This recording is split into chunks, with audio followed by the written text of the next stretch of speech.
Art এডুকেশনে আমার অনেক দিনের যে জার্নি, সেই জার্নির উপর দাঁড়িয়ে, সেই এক্সপিরিয়েন্সের উপর দাঁড়িয়ে আমি একটা কথা বলতে পারি যে আর্ট এডুকেশনের জন্য স্পেশালভাবে কোনো আর্ট মেটেরিয়ালসের প্রয়োজন হবেই, লাগবেই, এটা কিন্তু সম্পূর্ণ ভুল ধারণা।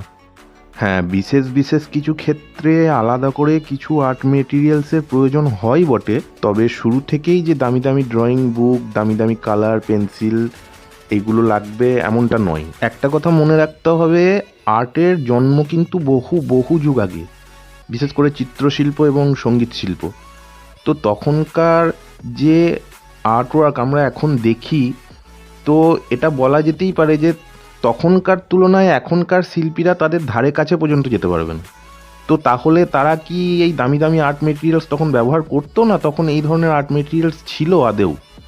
এই ব্যাপারটাকে বুঝতে হবে। অ্যাকচুয়াল আমি মনে করি দামি মেটেরিয়াল শুধুমাত্র শিল্পীর পরিশ্রমটাকে কমানোর একটা ব্যবস্থা, এর সাথে সরাসরিভাবে এডুকেশনের কোনো সম্পর্ক নেই। তাই মেটেরিয়ালসে নয়, এডুকেশনে ফোকাস রাখো, সবটাই শিখতে পারবে।